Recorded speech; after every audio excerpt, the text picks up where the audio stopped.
Hello there! Today I have a very special video for you. It is a video I've wanted to make for a long time but just didn't have time to do so. So, I have sold the Porsche 981 Cayman S and replaced it with something better for my usage. Unfortunately, I've not won the lottery, so it's not actually the 992 GT3 RS. Instead, it is a 2017 Camaro SS 1LE. You might remember one of my earlier videos in which I had a silver 2017 Camaro SS 1LE, and what a disaster of a purchase experience that was. This time, I made sure to avoid all the mistakes that I made last time. This car was in fact about $5,000 cheaper than the silver one, but it has no issues, unlike the silver one. I made sure to get it checked out. I did a pre-purchase inspection at a repair shop, and I had the vehicle body inspected for potential crash damage at a body shop. And so all was good, and I am really happy with this car. So first, a few words about the 981 Cayman S. So in one of the older videos, I explained how I had a crash in it at Sonoma, trying to have too much fun drifting all the corners in the wet. I then documented the ongoing repair process and showed you the steps I took to repair it myself. So in the end, I managed to repair it, and I did actually go to one more track day with it, one or two, from where this picture is from. But in the end, I felt that it was not the right car for my needs, and I sold the Cayman. I made sure to tell the buyer about the crash damage. I explained what happened. I showed the buyer the pictures from the repair process, and the buyers and myself came to an agreement on a price that we were both happy with. So, onwards and upwards. Key features of the 1LE Camaro SS 1LE that made me buy it.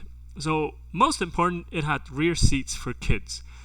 Now, the seats are not very big, but my 7 and 10-year-old daughters do fit, and that was very important because picking them up in Uber rides was getting annoying. So having the rear seats is actually really important for me. The front seats are pretty good. They're Recaro. The Camaro also met my needs in terms of having a American V8 with a manual transmission.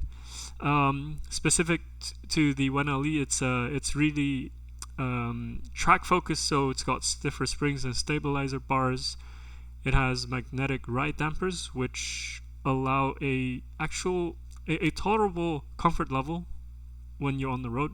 On the road is actually pretty good, and you can really stiffen up the dampers on track. It has an electronic limited slip differential. So on the Cayman, there was no limited slip differential. It was an open differential, which was part of the reason why I crashed at Sonoma. The Camaro 1LE also has massive tires, 285 on the front, 305 in the rear. Massive brakes, 370mm 6-piston Brembos on the front. And it has really good cooling in terms of having an engine oil cooler, differential cooler, and transmission cooler. So quite a lot of high performance cars have engine oil coolers, but differential and transmission cooler is actually pretty non-typical, and it's one of the reasons why I think my car remained pretty cool on a track day where the ambient temperature was 110 Fahrenheit. So I think that was about 43 degrees C. A few friends in BMWs went to the same track day. One guy broke down on the way to the track day. One guy's car overheated by the time he got to the hotel, and the the third friend's car overheated on the track, and whereas with my car I didn't have any issues. The only issue I came across was slightly it was brake fluid fade, but that's been fixed in the meantime with brake air deflectors from a Cadillac CT5V Blackwing. Since then, I've absolutely not had any issues with cooling, even in 100 plus Fahrenheit ambient temperatures, and the limiting factor is in fact myself and the tires. So the Camaro SS 1LE actually have a lot of drive modes, which is pretty cool. So this is a table I found online which explains all the different modes that you could actually go into. So there's the traction control, which is the PTM. It's so PTM is what it is called in the screen when you scroll through it, but it's so PTM is actually the traction control. Stabilitrak, that is the electronic stability control. So you can see if you depending on the mode that you're in, and depending on what which PTM setting you've set, the traction control and electronic stability control might be in different settings. And especially for the traction control, it's multi modes, and the PTM setting can also affect the Magneride's semi-active dampers. So when it's set to wet, the dampers are backed off to the softest. When you're at dry, it's in sport, and when you're in sport 1, it's in track mode.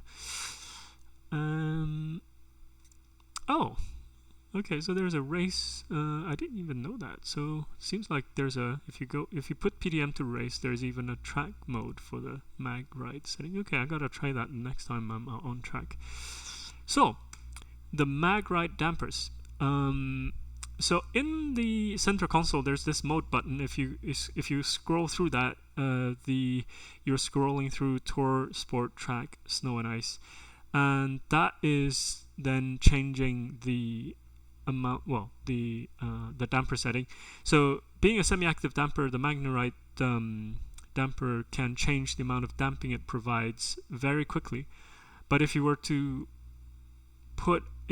apply fixed current, then you can see the huge range of damping adjustment that you could have. And as explained in an earlier video, with the Magneride damper, it's in effect you're changing the blow-off pressure. So it's pressure control, and you can compare it to changing the preload on a passive dampers shim stack. So the 992 GT3 RS goes one step further in that you can actually customize the compression and rebound settings of the front and rear dampers according to your exact wishes. So in the Camaro, there are the different modes, but within each mode, you're basically stuck with what the GM engineers determined were pretty good settings. Now, there's a good and a bad side to being able to do all the adjustments by yourself. Most of the time, it's unlikely that you'll create something that's better than what the development engineers of the car manufacturers can. After all, they have a lot more time and expertise in doing such things. But if you are a very experienced driver and you know exactly what behavior you want from the car, you could tailor the car's behavior more specifically for your driving preferences. So, on to the Stabilitrak or electronic stability control modes. So, electronic stability control, I might have explained this in an earlier video, I'm not sure, but basically, the vehicle has a yaw sensor. It has yaw sensor. It has your steering wheel input. It knows the speed, and therefore the vehicle can sense whether the vehicle is understeering or oversteering. And if it's oversteering, then it'll brake the outside front wheel, and if it's understeering, it'll brake the inside rear wheel. And so that is so depending on where which PTM setting you use, then it can either be on, or it could be off, or it could even be somewhere in between where it allows a certain amount of slip, but then it steps in. So having used Sport 1, I can definitely say that the competitive Stabilitrak or ESC mode from the Camaro does allow quite a bit of slip angle before it'll step in to do anything. So the next thing, the PTM, so the traction control modes. So as mentioned, once you go into track, you have and you double tap the traction control button, you have the possibility to cycle through wet, dry, Sport 1, Sport 2, race, PTM modes, which then which is then changing the traction control setting as well. So having read the explanation for these various modes, by setting the correct PTM mode, what it does is that rather than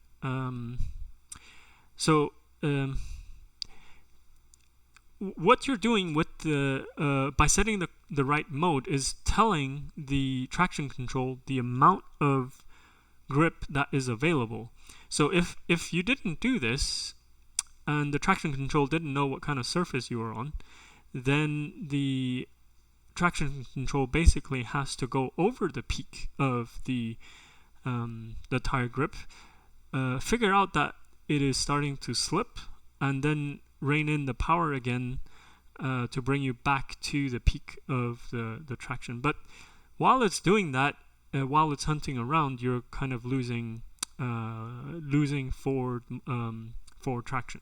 And so what you're doing by setting the correct PTM mode, you're letting the traction control system know exactly how much grip there is, and by doing that, it'll never allow you to apply more throttle than what your tire's current condition would allow. And so you get to that peak of the traction of that, the traction peak much quicker, and therefore you're not losing time out of corners.